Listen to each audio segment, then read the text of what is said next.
옆 사람하고 인사하겠습니다. 잘 오셨습니다. 한 번 더 인사합니다. 하나님이 하십니다. 아멘. 설교 제목을 읽어보겠습니다. 시작. 벨릭스와 바울. 설교 제목을 이렇게 정해놓고 아니 왜 바울을 먼저 앞에 안 해놨지? 생각이 먼저 들더라고요. 벨릭스와 바울. 이제 우리가 무언가를 결정할 때 기준이 뭘까요? 무언가를 결정할 때 삶 전체, 일생 전체를 통해서 하루하루 삶을 통해서 무언가를 결정할 때 저와 여러분의 첫 번째 되는 기준이 뭘까요? 한번 각자 생각해 보시기 바랍니다. 내가 무언 일을 결정할 때 첫 번째 되는 기준은 뭘까? 아주 정말 리얼한 그 예는 뭐냐면 내가 직장을 가질 때 내가 그 직장을 갖는 그 기준이 뭘까? 저랑 같이 운동하는 어떤 목사님이 딸이 한 25 정도 됐는데 딸이 이제 제빵사예요. 그래서 이제 직장을 가졌는데 요즘 중소기업이 잘 안 되잖아요. 취직을 했는데 그거 잘 안 돼. 매출이 안 올라. 그래서 해고됐어요. 그래갖고 이제 다른 직장을 또 얻는데 이 딸의 절대 기준은 뭐냐면 주일날 근무하면 안 돼. 월급 얼마야 이런 게 아니고 첫 번째 기준은 뭐냐면 주일날 근무하면 안 돼. 이거였습니다. 이제 딸이 25 정도 되면은 남자친구, 이성 친구가 있잖아요. 이성 친구가 있다고 이제 아버지한테 자랑을 했어요. 내 아버지가 그럼 교회는 다니냐 물어봤어요. 그랬더니 교회 안 다닌대. 그랬더니 목사 아버지가 절대 안 돼. 절대 안 돼. 그랬더니 옆에 있던 어떤 목사님이 한 딸을 결혼시킨 지 한 2달 됐나요? 그분이 그러더라고요. 우리 딸이 결혼했는데 넌 그렇지 않으면 결혼했어. 그래서 그 사이가 우리 교회에 오기로 약속하고 이제 결혼하고 나서 와서 세례도 받고 이제 교인이 됐어.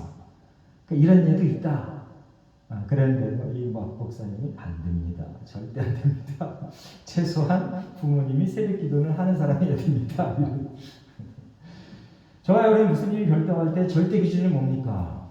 절대 기준. 상식적인 수준에서 모든 사람들, 교회 다니고 안 다니고 간에 모든 사람들의 절대 기준은 지금 절대 기준은 돈이에요. 돈.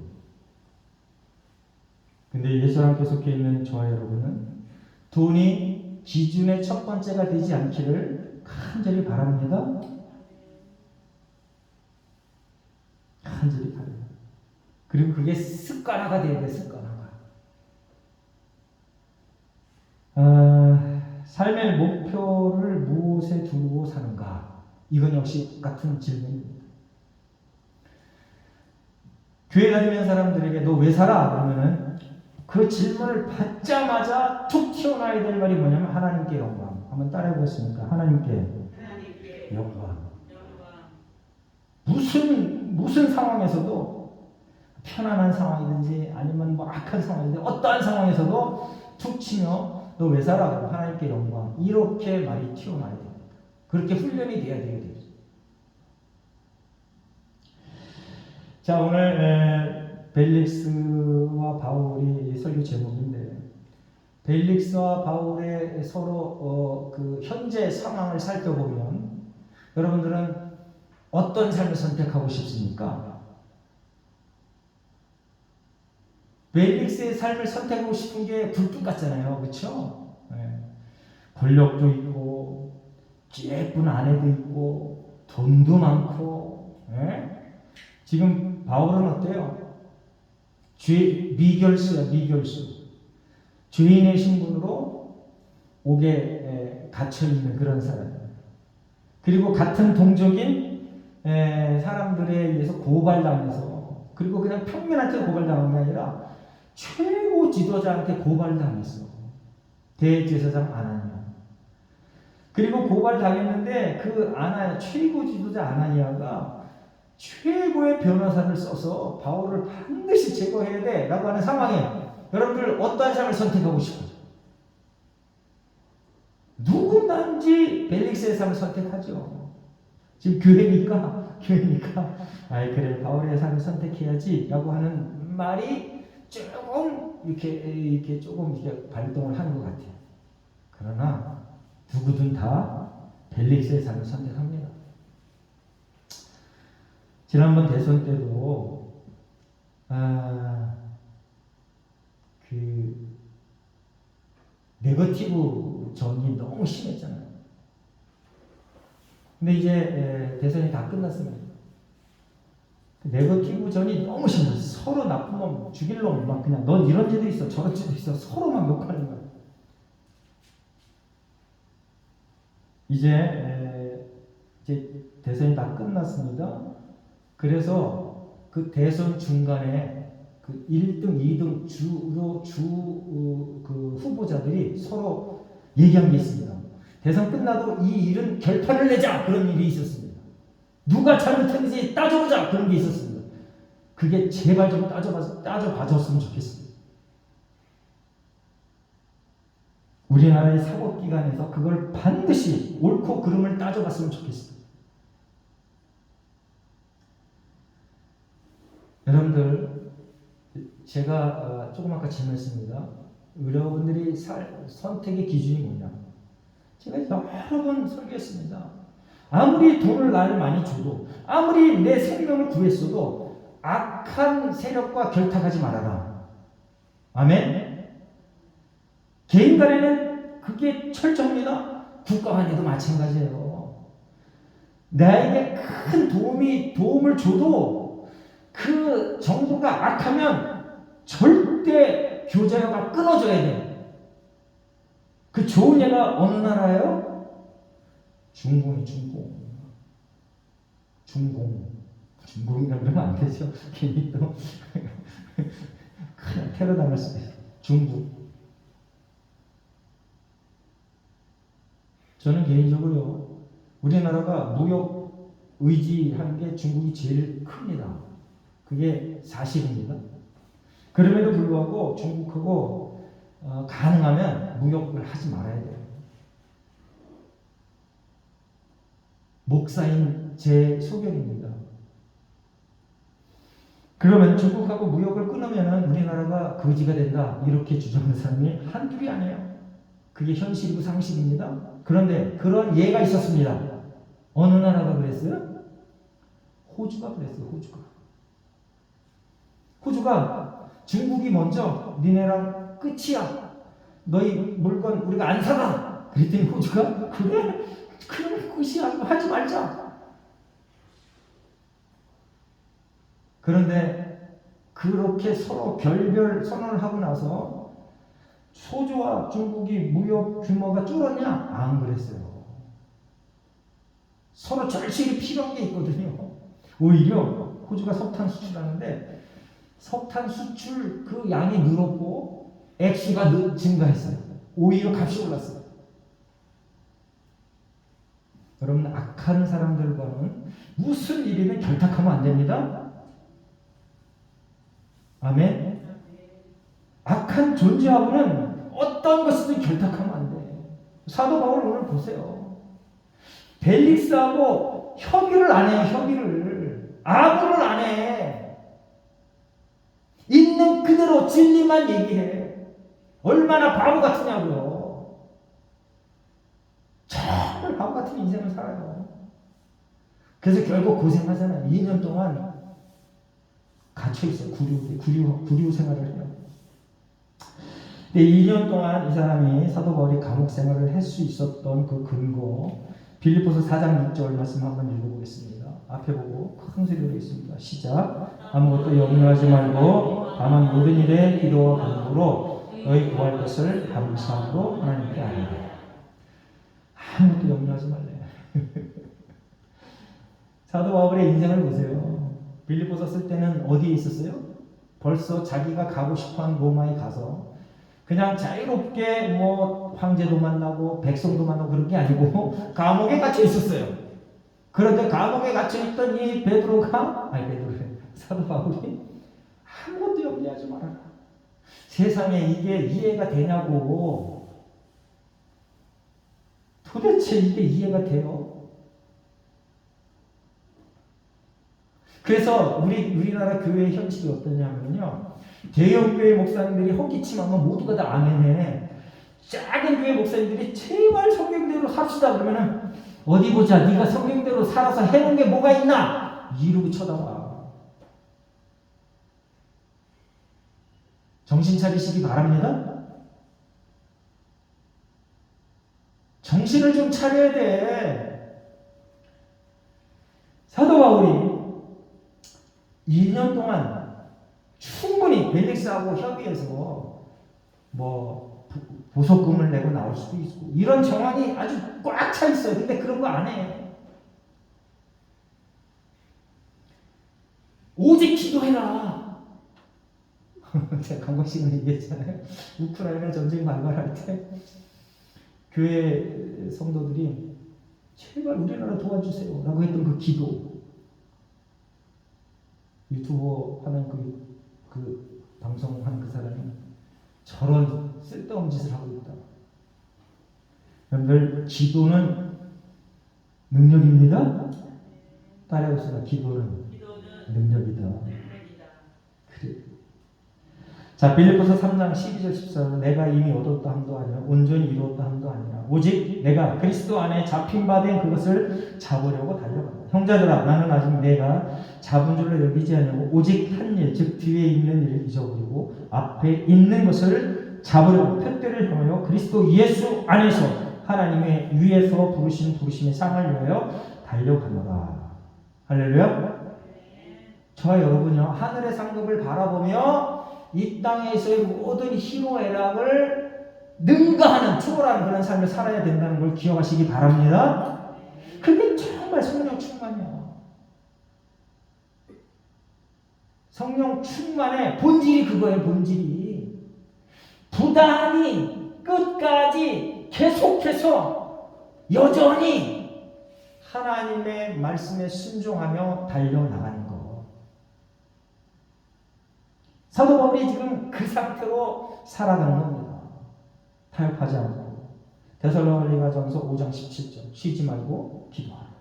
디모데후서 4장 7절 나는 선한 싸움을 싸우고 나의 달려갈 길을 마치고 믿음을 지켰어요. 믿음을 지키시기 바랍니다. 믿음을 지켰어요.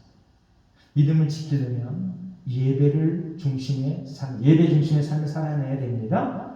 말씀 중심의 삶을 살아내야 됩니다. 하나님 사랑, 이웃 사랑의 삶을 철저하게 습관화해야 됩니다. 그리고 이렇게 2년 동안 버틸 수 있었던 것은요, 앞으로의 남은 사역을 준비하는 그런 마음이 아주 반석 위에 딱 세워져 있기 때문에. 사도 바울이 로마에 가서 복음을 전하려고 그렇게 애를 썼습니다. 로마서 1장 15절 그러므로 나는 할 수 있는 대로 로마에 있는 너희에게 복음 전하기를 원하노라. 드디어 마침내 2년 기간을 마치고 로마에 복음을 전하러 갑니다. 개선장군처럼 당당하게 가는 게 아니고 제수신분으로 황제한테 재판받기 위하여 군인들의 살벌한 그 보호라 그러면 좀 이상하고 감시하고 배 타고 갑니다.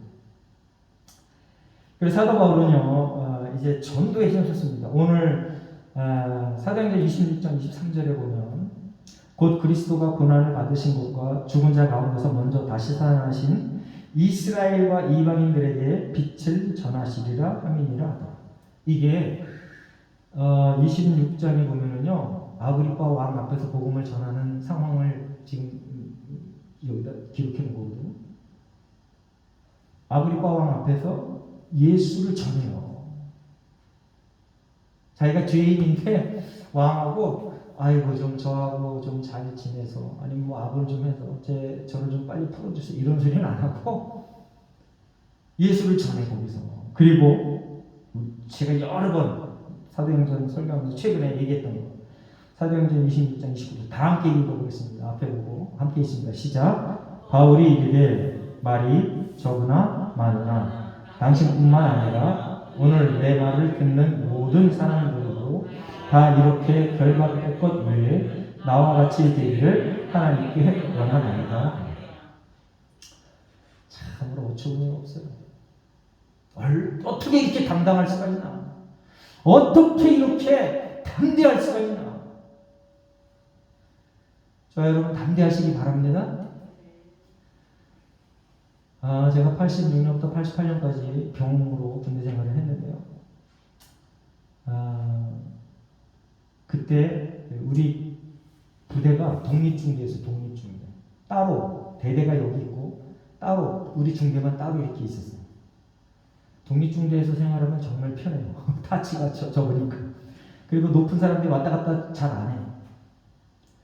근데 제가 그때 독립중대에서 교회까지 가려면 차 타고 한 5분, 7분 이렇게 가야 돼요. 걸어가려면 한 30분 가야 돼요. 그래서 제가 가자마자 2등병, 우리는 이제 후방 교육을 받아서 가면 바로 일병이에요. 일병 계급장을 달고 가자마자 종교 행사는 아주 철저하게 참여했어요. 그리고 다행스럽게 우리 대대장이 우리는 교육대에서 대대장이라고 하고 교육대장이라고 그러는데 그분이 신실한 크리스천이었어요. 그래서 중대장, 그 밑에 모든 쫄따구들이 대대장에게 잘 보이려고 그 예수를 믿지도 않는데 예배에 다 참석해요. 그러니 교회 생활하기가 얼마나 좋아요. 여러분 지휘관이 크리스찬이잖아요. 그럼 그 밑에 있는 병 크리스찬들은 아주 횡재한 거야. 종교 행사에 모두가 다 참석해. 조금 참석하면 막 차출해. 너 뭐해? 요즘은 그러면 큰일 납니다. 저 그냥 쉽니다. 빨리 합니다. 아버지만 갔다 와세요. 그리고 막 인원을 보충해. 교회가 꽉 찼었어요. 그런데 어느 날 이제 차량 정비를 합니다.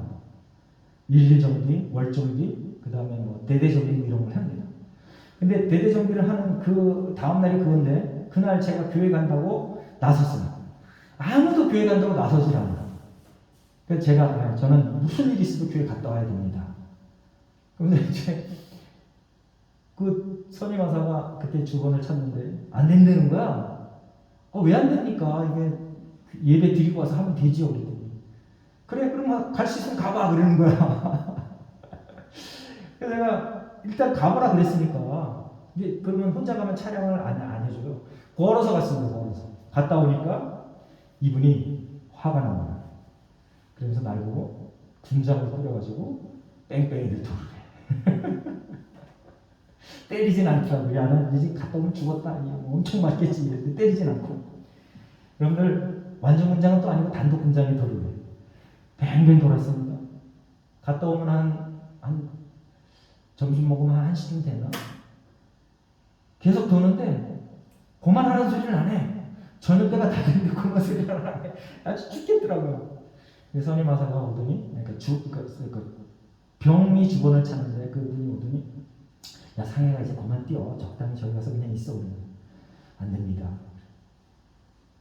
나중에 그분이 부르다가 이 지독한 놈 그러면서 넌 이제 앞으로 교회 빠지면 나한테 죽어 이러더라고요.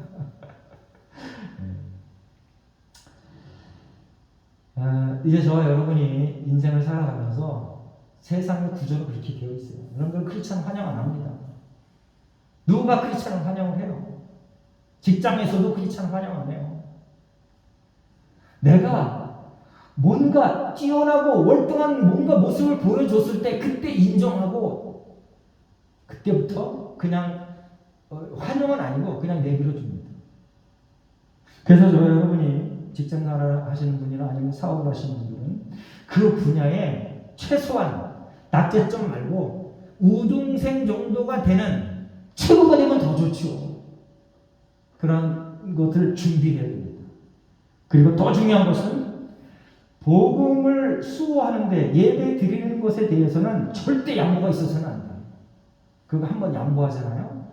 계속 떨어지는 거야. 쭉쭉 낙엽이야. 끝이 없이 떨어져. 결국은 신앙을 잃어버릴 수도 있어요. 자, 사도 바울이 이렇게 2년 동안 생활하면서 아주 철저하게 복음만 전하고 타협하지 않을 수 있었던 이유는 우리가 여태까지 읽었던 이 성경 구절로 인하여 우리가 알 수 있는 거예요. 22절에 보면 이 벨릭스가 그 재판을 연기합니다. 이미 천부장의 편지를 받았어요. 사도행전 23장에 보면 29절에 천부장이 이는 죄가 없습니다. 형사 처벌할 만한 요소를 발견하지 못했습니다. 편지를 썼어요. 그리고 더둘로의 고발과 사도 바울의 변정을 듣고 충분히 죄가 없구나 인식을 했어요. 그런데 거기서 판결을 내리지 않고 연기해. 왜 그랬을까? 여러분들 사도 바울을 고발한 사람이 누구라고요? 대제사장, 유대인 그룹의 최고의 지도자. 유대인 그룹의 최고의 지도자가 바울을 고발했는데 단 한 번의 판결로 풀어줘봐. 그러면 이 최고의 유대인 지도자 아나니아가 어떤 사람이라고 그랬어요? 아주 폭력적인 사람이라고 그랬어요. 인간성이 정말 좋지 않은 사람이라고 그랬어요. 그러면 해코지하고 또 소요를 일으키겠죠. 그게 싫었던 것 같아요. 벨릭스가. 여러분들 인생을 살아가면서 내가 손해봐야 될 것에 대하여 손해를 보는 그런 인생 사시길 바랍니다. 당당하게 손해를 보며 하나님의 이끄심을 기다리시기 바랍니다. 벨릭스 나중에 어떻게 된다고요? 오늘 우리가 성경을 읽었는데 2년 뒤에 교체가 돼요. 처참한 치욕을 맞이합니다. 그리고 오늘 성경을 읽어보니까 벨릭스가 그 아내랑 같이 사도 바울을 여러 번 만나요. 2년 동안 여러 번 만나. 근데 사도 바울이 그때마다 뭐 했다고요? 복음을 전했대. 복음을. 의와 심판. 그리고 또 한 가지 뭐예요? 절제. 의와 절제와 심판에 대해서 복음을 전합니다. 여러분들 누군가의 복음을 전할 때 저와 여러분은 대부분 이렇게 전하잖아요. 여러분들 예수를 믿으세요. 그럼 여러분의 모든 죄의 문제가 해결됩니다. 여러분 예수를 믿으세요. 한번 교회 출석해 보세요. 우리 목사님이 얼마나 명한지 우리 목사님한테 기도 한번 받으면 여러분의 문제가 싹 해결됩니다. 대부분의 전도 내용이 그렇잖아요. 여러분들 교회 오세요. 좋은 일이 생길 겁니다. 만세 형통할 겁니다. 자식이 아주 사업이 잘 될 겁니다. 그런데 오늘 사도 바울은 뭐라고 하냐면요. 벨릭스하고 그의 아내에게 의와 절제와 심판에 대해서 얘기했다. 이 사도 바울이 완전히 꽉 막힌 사람이야. 벨릭스가 어떤 사람이라고요? 우리가 설교하면서 쭉 들었잖아요. 벨릭스가 악한 사람이다. 아주 잔인한 사람이다. 여성 폭력이 있는 사람이다. 성적으로 아주 타락한 사람이다. 이 벨릭스의 아내 이름이 뭐라고 그랬어요? 두루실라. 두루실라가 지금 세 번째 결혼하는 거예요. 세 번째 결혼할 수 있습니다. 그런데 그 세 번 결혼한 그 과정의 내용이 아주 비도덕적이에요. 그리고 이 벨릭스가 강제로 이 두루실라를 거의 뺐다시피 해서 부부가 됐어요. 그래서 이런 사람 앞에 사도 바울이 복음을 전하면서 의와 절제와 최후의 심판 이것에 대해서 얘기했다는 거예요. 이게 지금 권력자 앞에서 맞아 죽으려고 하는 소리지. 여러분들 복음을 전할 때 정직하게 전하시기 바랍니다. 악한 사람 앞에 가서 당신 이 악을 제거하고 하나님 앞에 회개해야 하나님께서 비로소 당신을 받아줍니다. 이렇게 복음을 전하시기 바랍니다. 사도 바울이 지금 그거 한 거예요. 그거 하라고 성경에 기록해놓고 임상현 목사를 통해서 이 시간 다시 한번 여러분에게 말씀이 선포되는 겁니다. 아부하지 말고 아첨하지 말고 거짓 증거하지 말고 정확하게 똑똑하게 반듯하게 복음을 전해라. 할렐루야. 이제 교회에서 전부 아첨하는 복음만 전하니까 복음을 전하는 당사자가 도덕적으로 타락하고 쓸데없는 짓하고 편법을 써서 돈을 이만큼 쌓아놓으면 그걸 복이라고 떠들어대고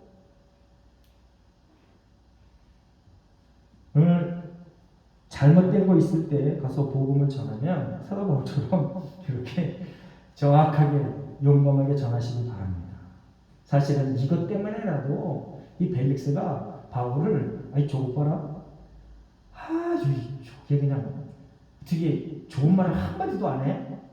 그 말 때문에 2년 동안 구류됐을 수도 있어요. 다시 한번 말씀드리지만 복음을 전하는 일에 있어서 손해보는 일이 있어도 결코 타협하거나 돌아서지 않는 저와 여러분 되시길 예수님으로 축원합니다. 아멘. 이제 이 연기가 된 이 판결 때문에 사도 바울이 2년 동안 구류가 되어 있습니다. 그리고 마지막 절에 보면 또 뇌물을 받기 위하여 구류시켜놓고 자주 찾아갔다. 자주. 뇌물을 받기. 돈에 눈이 어두워서. 그리고 이제 23절을 보면요. 충분히 벨릭스가 사도 바울이 형사처벌받을 만한 로마법에 의하여 형사처벌받을 만한 죄가 없거나 것을 반드시 틀림없이 알 수 있어요. 자, 23절 한번 읽어보겠습니다. 다 같이 시작. 수일 후에 벨릭스가 그 안에 유대 여자 도르실라와 함께 와서 바울을 불러 23절에 죄송합니다. 여러분 성경책으로 23절 시작. 백부장에 명하여 바울을 지키되 자유를 주고 그의 친구들이 그를 돌보아 준 것을 금하지 말라. 죄가 없다는 것을 이제 벨릭스가 인식했다는 증거입니다. 자유를 줘라. 이제 여기 친구들이라고 하면은요, 이제 전도자 빌립, 그리고 사도 바울의 조카, 그리고 아시아에서 올 때 그 여러 지역에서 선발된 뭐 디모데 이렇게 쭉 여러 명 있었잖아요. 그 사람들. 그리고 이제 이 지역에서 이미 복음을 받아들인 크리스천들이 가능성이 많습니다. 이제 이들이 수시로 와서 자유롭게 사도 바울을 위로하고 도왔다. 할렐루야. 저와 여러분이요, 우리 교회 안에 있는 모든 사람들을 수시로 위로하고 돕는 그러한 존재가 되어야 될 줄 믿습니다. 특별히 목사와의 그런 관계가 돈독해져야 될 줄 믿습니다. 아멘. 이제 24절에 보면 도르실라가 등장하는데 아주 절세미인이었다고 해요. 여러분들 아그리파 1세 아시죠? 아그리파 1세. 아그리파 1세의 딸이야. 그 왕족이야. 그리고 벨릭스의 세 번째 아내가 됩니다. 이렇게 대단한 걸 갖추고 있었습니다. 왕족이었고 미모는 뛰어났고. 그래서 제가 늘 이렇게 생각해 봅니다. 아니 그 정도 권세와 그 정도 그리고 모습과 그리고 그 정도의 재력을 갖고 있으면 좀 선하게 살아볼 생각이 안 들까? 그런데 권세 있고 미모 뛰어나고 돈 많으면요 선한 생각보다 악한 생각이 더 많이 든다는 것이 성경이 증거하고 있습니다. 여러분들 지금부터 훈련을 잘해서 내가 권세가 많아지고 돈이 많아질 때 선하게 사용할 수 있도록 그렇게 여러분들을 만들어 가시길 예수님으로 축원합니다. 계속 기도하고 계속 훈련하고 계속 마음에 그걸 쌓아야 돼요. 그리고 실제로 돈이 있을 때 선하게 쓰는 방법을 계속 사용해야 돼요. 교회에 헌금하는 게 열심이고 어려운 이웃을 돕는 데 열심이고 그리고 그 돈을 쓰는데 내 편리를 위해서 내 희락을 위해서 쓰는 것은 좀 절제할 줄 알고 다른 사람의 안위를 위해서 쓸 텐데 좀 더 문을 활짝 개방하고 그러면은 아마도 악한 것에 좀 더 가까이 가는 것을 예방할 수 있습니다. 이 절세미 그리고 왕족 그리고 대단한 그런 위치 아니야? 그럼에도 불구하고 사도 바울이 2년 동안 복음을 전했는데 듣질 않아. 복음을 받아들이질 않아. 순종하진 않아. 다시 한번 따라해 보겠습니다. 순종이 기적이다. 순종이 기적인 거예요. 근데 그 순종을 담을 여백이 없어요. 여백이. 돈으로 꽉 차 있고 정욕으로 꽉 차 있고 욕심으로 꽉 차 있고 내려놔야 되는데 틈이 없어. 틈. 여러분들 이제 우리가 복음을 받아들일 때 지금이 기회입니다. 지나간 거 아무리 화려해도 지나간 거 아무리 더러워도 다 소용이 없어. 지금 현재가 중요한 거야. 할렐루야. 여러분들 예수님의 12제자 중에 가룟 유다 그리고 베드로 있습니다. 둘이 얼마나 똑같은 길을 갔어요. 다 예수님을 배반했어요. 그리고 그 전에는 예수님과 3년 동안 동행했어. 얼마나 화려해. 하나님의 아들 예수님과 3년 동안 동행했어. 그 일을 다 경험하고 지나갔어. 그런데 그 결정적인 순간에 둘이 다 배반했는데 한 사람은 회개하고 돌아오고 한 사람은 결국 자기 목숨을 스스로 끊어. 여러분들 우리가 하나님의 말씀이 선포될 때 그리고 이게 진리라고 여겨질 때 그때 결정을 하고 그때 기회를 잡으셔야 됩니다. 설교하는 지금 이 시간이 기회인 거예요. 말씀이 선포될 때 내 양심에 자꾸 부딪히면 그걸 수용하시기 바랍니다. 버려야 될 거 버리시기 바랍니다. 이 벨릭스하고 이 아내가 버려야 될 걸 못 버려. 욕심, 정욕, 권세 이걸 내려놓지 못해. 결국은 처참한 최후를 맞이하고 아마도 이 세상에서만 처참한 최후를 맞이한 게 아니라 최후의 심판 때는 어떻게 돼요? 이를 갈면 슬픈 게 있겠죠. 그때 예수를 잘 좀 믿을걸. 그때 전한 사도 바울의 그 예수를 내가 좀 더 잘 믿을걸. 다 내려놓고 이 마음을 만큼 비워서 그 예수님을 좀 채울걸.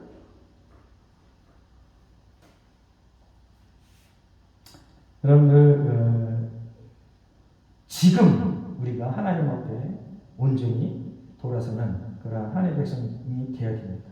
고린도후서 6장 2절에 보면 그 내용이 나와있어요. 이르시되 내가 은혜 베풀 때 너에게 듣고 구원의 날에 너를 도왔다 하였으니 보라 지금은 은혜 받을 만한 때요 보라 지금 구원의 날이로다. 지금이 중요한 거예요. 지금이. 과거는 다 지나가서 이제 돌이킬 수가 없어. 지금 결심하고 지금 기도하고 지금 하나님의 영광을 위하여 살겠다고 기도하시기 바랍니다. 아멘 아멘. 자 시편 30편 6절 이로 말미암아 모든 경건한 자는 주를 만날 기회를 얻어서 주께 기도할지라. 진실로 홍수가 방문할지라도 그에게 미치지 못한다. 지금 하나님께 기도하면 홍수가 덮쳐도 그를 미치지 못한다.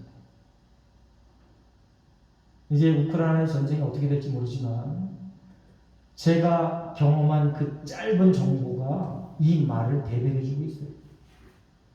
교회의 성도가 하나님 우리를 도와주세요. 우크라이나는 국력으로 봐서 22위, 러시아는 군사력으로 봐서 세계 2위. 이게 힘이 되겠어요 도대체. 그런데 지금도 전쟁 중이지만 아직까지는 전쟁의 승패는 어떻게 될지 몰라요. 우크라이나가 잘 버티고 있어요. 하나님께 기도합시다. 기도해요. 사도 바울이 악하고 결탁하지 않고 타협하지 않고 아무하지 않고 오직 하나님의 말씀에 온전히 충성하며 힘들고 어려운 그 길에 정면 돌파하여 앞으로 전진할 때 하나님께서 드디어 마침내 사도 바울의 이름을 높였다. 할렐루야. 예수 하나님의 모든 성도들이 이 사도 바울처럼 지금 비록 초라할지라도 지금 비록 힘들지라도 그 헌신하고 충성하며 하나님의 영광을 위하여 앞으로 달려가고 매진할 때 하나님께서 저와 여러분의 이름을 높여주실 줄 믿습니다. 아멘. 그날을 바라보며 우리가 믿음의 동역자로 최선을 다하여 앞으로 나갑시다. 시편 119편 137절 여호와여 주는 의로우시고 주의 판단은 오르입니다. 오직 하나님만 의지하며 달려나가는 저와 여러분이시길 예수님의 이름으로 축원합니다. 기도하겠습니다. 하나님 아버지 감사합니다. 오늘도 우리를 부르셔서 찬양하고 기도하고 말씀 듣고 하나님 앞에 예배하게 하시니 감사합니다. 사도 바울이 감옥에 갇혀 있으면서도 하나님 최고 권력자와 타협하지 않고 충분히 저들에게 여러 가지 아첨과 아부의 말을 할 수 있었지만 오직 하나님의 말씀, 진리의 말씀을 전하며 저들의 잘못된 것을 고치라고 복음을 전했던 사도 바울. 하나님, 우리가 저의 믿음을 본받아 그렇게 살아내게 하시고 사도 바울이 크게 승리했던 것처럼 우리에게도 하나님의 영을 부어주셔서 승리하게 하여 주시옵소서. 감사드리며 예수님의 이름으로 기도합니다. 아멘. 아멘.